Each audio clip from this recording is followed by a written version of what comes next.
मित्रविंदा, जो कि भगवान श्री कृष्ण को पति रूप में प्राप्त करना चाहते। लेकिन इनके दोनों भैया कहते हैं देखो, नाम है स्वयंवर का, लेकिन तुम्हें विवाह करना पड़ेगा मेरे कहने से। इसलिए मेरे मित्र हैं दुर्योधन, आप उनके साथ विवाह करो। दुर्योधन के साथ विवाह करो। भगवान श्री कृष्ण को न्योता नहीं दिया, भगवान श्री कृष्ण को आमंत्रित नहीं किया।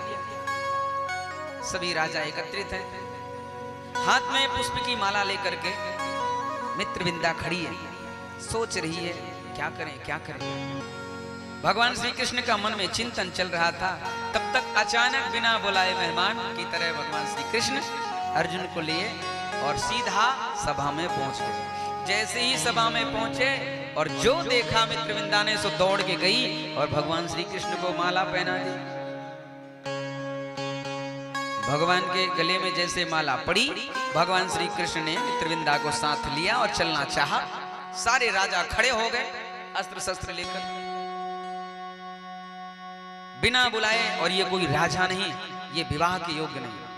अर्जुन ने कहा ठीक है। अर्जुन ने गांडी उठा लिया, सब राजा आए, अर्जुन ने सबको मार मार ठिकाने लगा लिया। अंत में भगवान का सुदर्शन जब सब देखे तो सब पीछे खड़े हुए। इस प्रकार से भगवान का 5वां विवाह मित्रविंदा के साथ संपन्न हुआ। राजा दिव्यास्तनया मित्रविंदा मित्रशशु प्रसह्या हतवान कृष्णे राजन राज्ञं प्रपश्यतां। नग्न जिन्नाम कौशल्या आसीत् राजाति धार्मिका, तस्य सत्या भवत् कन्या देवी नाग्नजे तथा। एक राजा है नग्न जिन्नाम कौशल्या, नग्नजित नाम के राजा, जिनके यहाँ 7 बैल हैं वृषभ, और इनकी प्रतिज्ञा है कि जो भी इन बैलों के नाक में नथ पहना देगा, लगाम लगा देगा, रस्सी सूतली डाल देगा, वो भी एक साथ एक बार में उसी के साथ में अपनी बिटिया का विवाह करूंगा। और उस बिटिया का नाम है सत्या, जिसे नागनजिती भी कहा गया।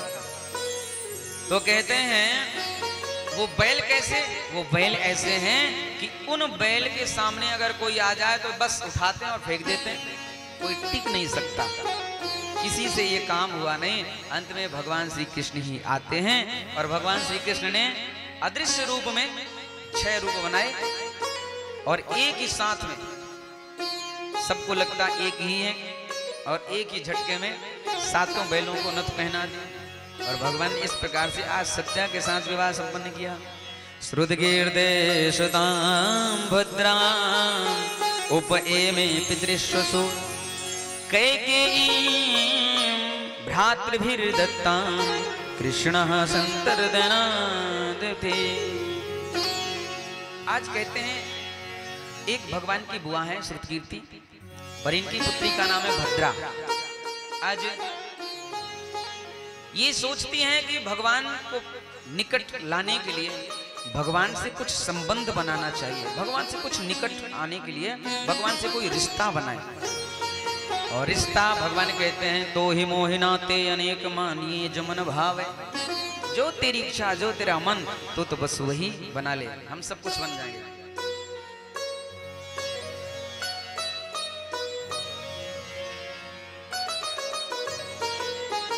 बोले कृष्ण कन्हैया लाल की। आज इन्होंने अपनी पुत्री भद्रा का विवाह भगवान श्री कृष्ण के साथ कर दिया।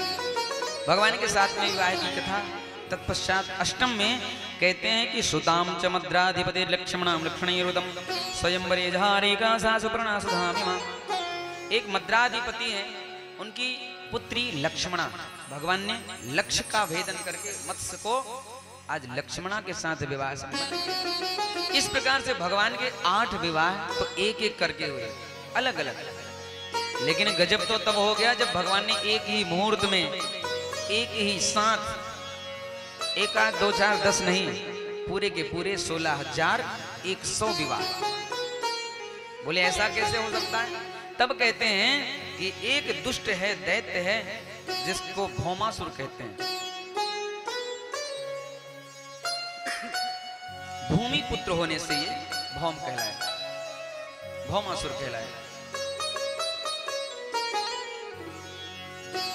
लेकिन भूमि यानी पृथ्वी को भगवान श्री कृष्ण ने वचन दिया था कि जब तक तुम अपने पुत्र के लिए खुद नहीं कहोगी कि अब मेरे पुत्र को मार दो, या इसका वध कर दो, तब तक मैं इसे मृत्यु दंड नहीं दूंगा। देवताओं ने गुहार लगाई, संत महात्माओं ने गुहार लगाई। इसका काम क्या है? राजाओं को जीतना, राज को हड़पना, और वहां जो राजकुमारियां हैं उनको अपने कारागार में बंद करना। जब 20,000 राजकुमारियां इकट्ठी हो जाएंगी तब विवाह करेंगे।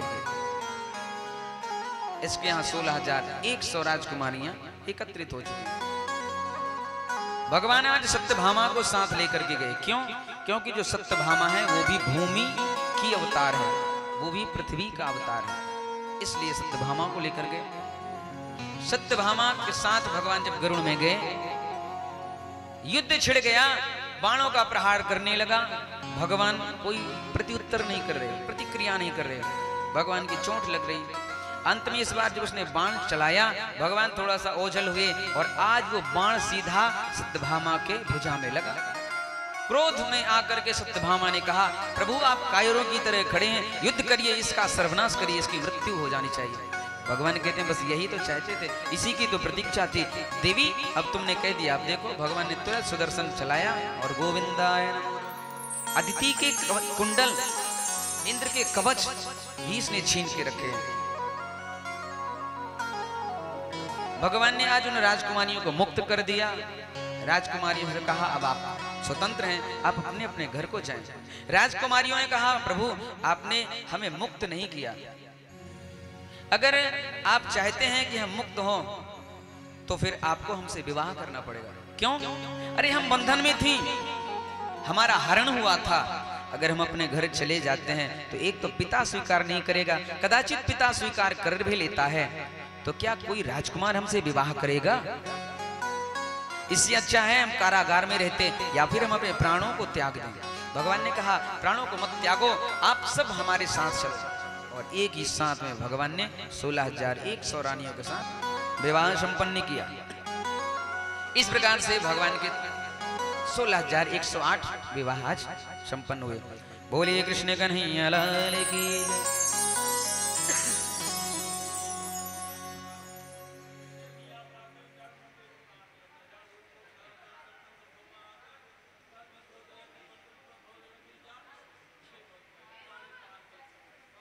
चलिए ठीक, कोई बात नहीं।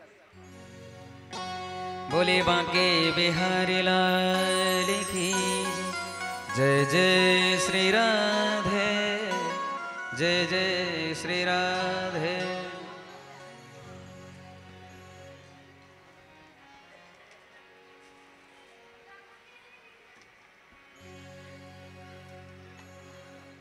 आज भगवान का बड़ा ही दिव्य सुंदर गृहस्थ आश्रम।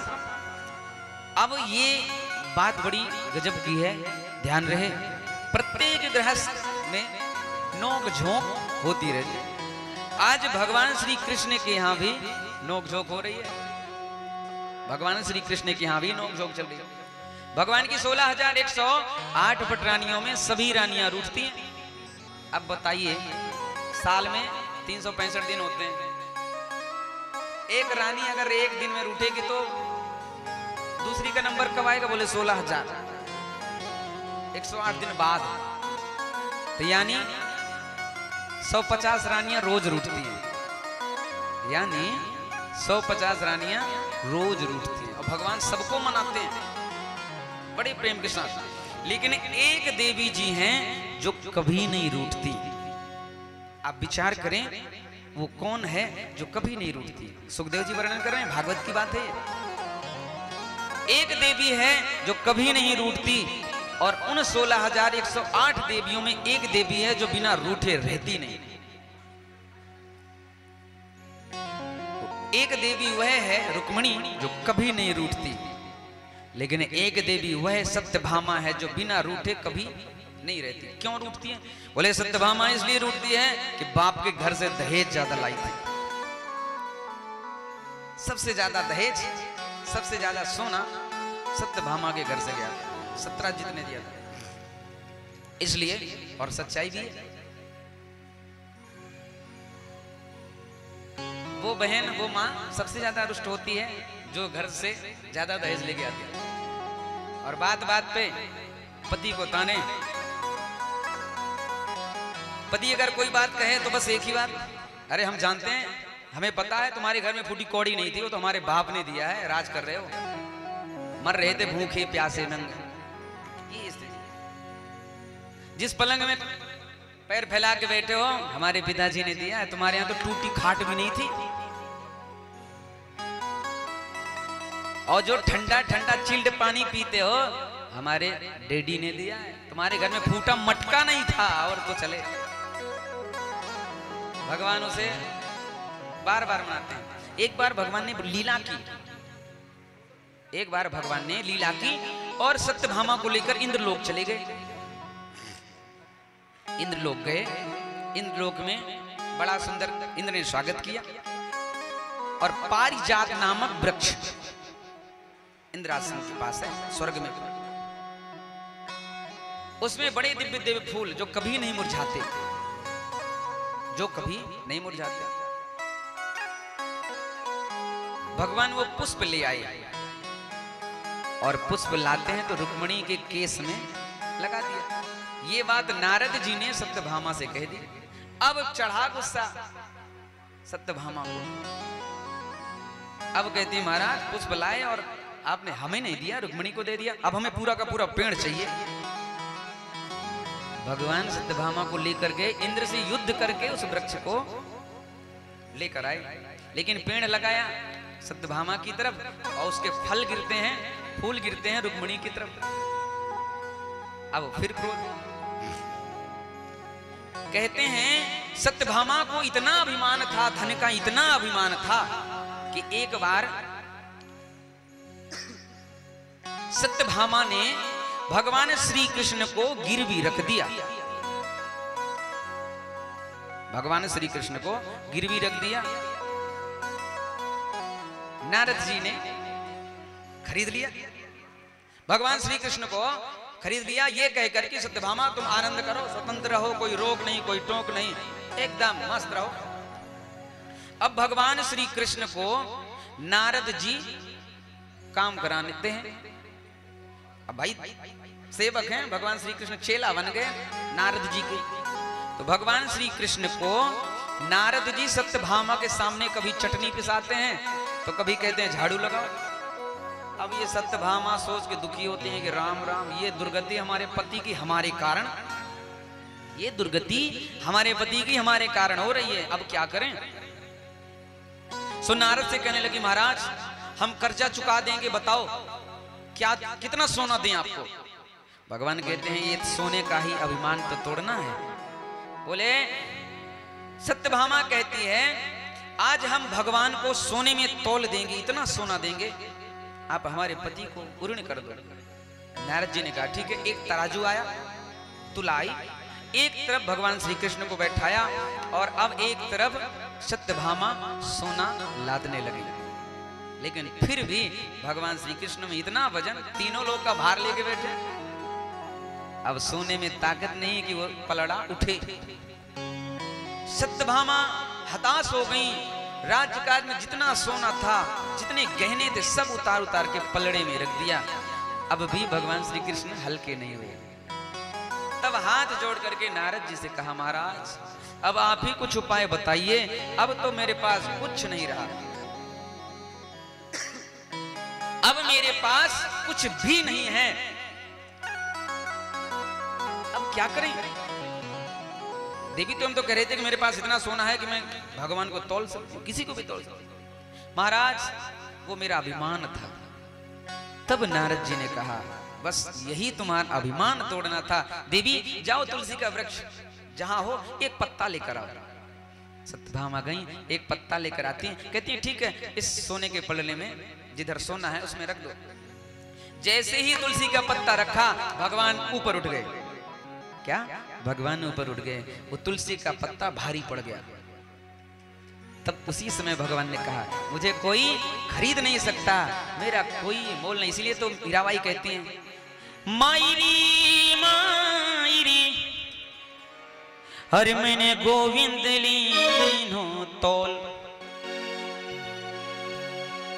कोई कहे महंगो कोई कहे सस्ता, अरे मैंने लियो तराजू तौल। इसलिए तो भगवान कहते हैं प्रेम का भूखा हूं मैं, अरे प्रेम ही बस सार है, प्रेम से मुझको भजे तो भव से वीणा पर है। भगवान के लिए सब बेकार है, ये पदार्थ नहीं, केवल और केवल प्रेम से। किसी ने एक बड़ा ही दिव्य सुंदर गीत गाया था वृंदावन में, हरि भक्ति नहीं तो कुछ भी नहीं है, भक्ति है इसकी शान, भगत के बस में है भगवान, भगत के बस में है भगवान, भगत के बस में है भगवान, भगत के बस में है भगवान। भगत बिना ये कुछ भी नहीं है, भगत बिना ये कुछ भी नहीं है, भगत है इसकी शान, भगत के बस में है भगवान, भगत के बस में है भगवान, भगत के बस में है भगवान, भगत के बस में है भगवान।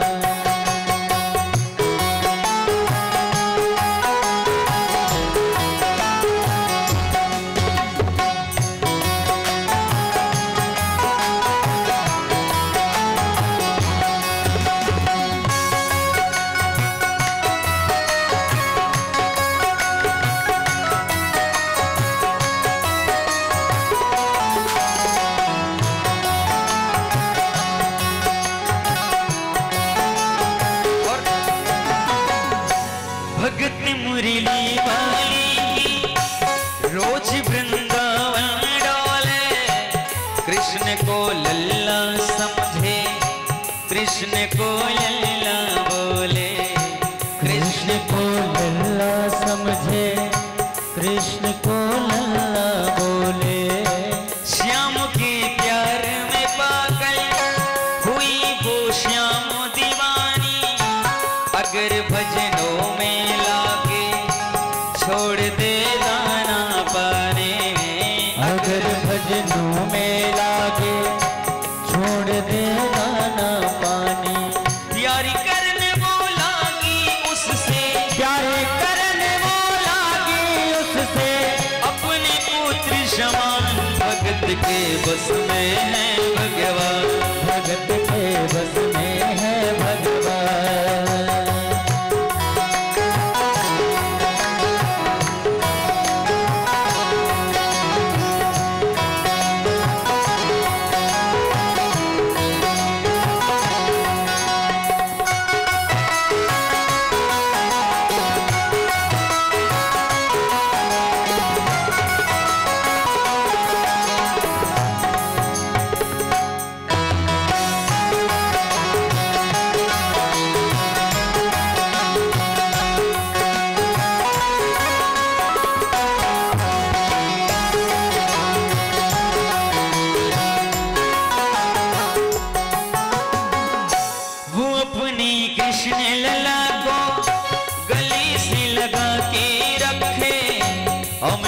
सजा के रखे कि लाड लड़ा के रखे, हमेशा सजा कर रखे कि लाड लड़ा कर रखे।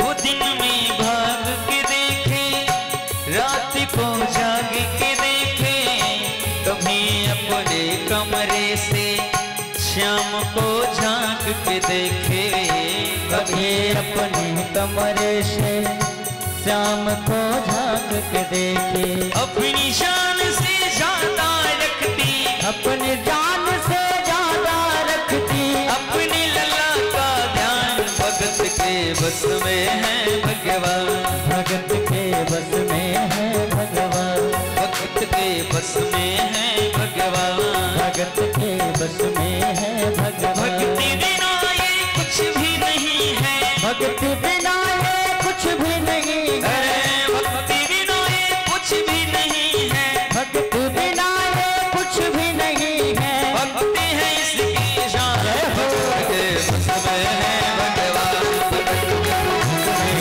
है भगवान।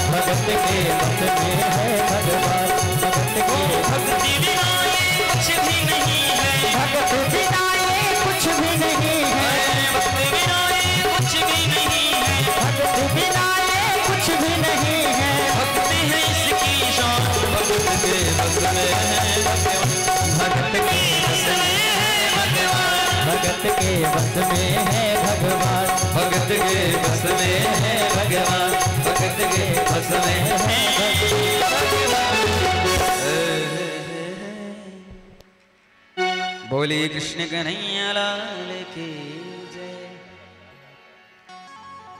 तो सत्यभामा नित्य रूठती लेकिन रुक्मिणी कभी नहीं रूठती।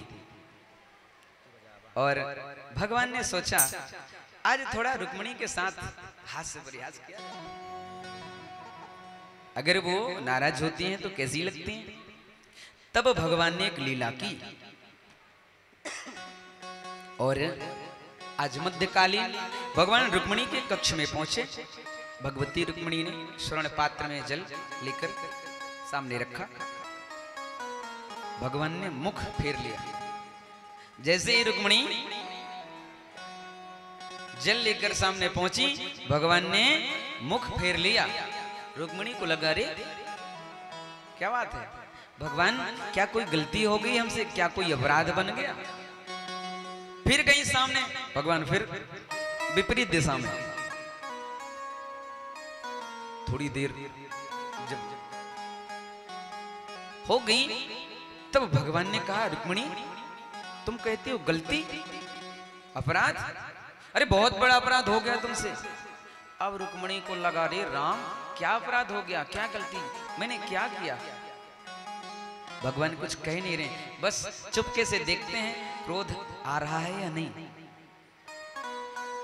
लेकिन रुक्मिणी को क्रोध नहीं अपितु चिंतित तो हो रही हैं कि मुझसे कहां भूल हो गई, मुझसे कैसा अपराध हो गया, मेरे से कहां गलती हो गई।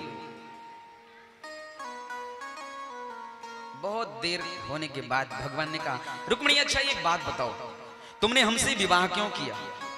रुक्मिणी को लगा राम राम ये बात कब पूछ रहे हैं, जब रुक्मिणी के यहाँ 10 बेटा और एक बेटी ने जन्म ले लिया। 10 बेटा और एक बेटी। भाई विवाह के तुरंत बाद अगर कोई पति ये कहता है आपने हमसे विवाह क्या क्यों किया, आपने क्या देखा, हमें क्या ऐसा था जो आपको अच्छा लगा, या आपके माता पिता के कारण आपने विवाह किया, मतलब क्यों किया। लेकिन कब पूछ रहे हैं, जब 10 बेटा और एक बेटी के पिताजी बन गए और माताजी बन गए रुक्मिणी देवी। 16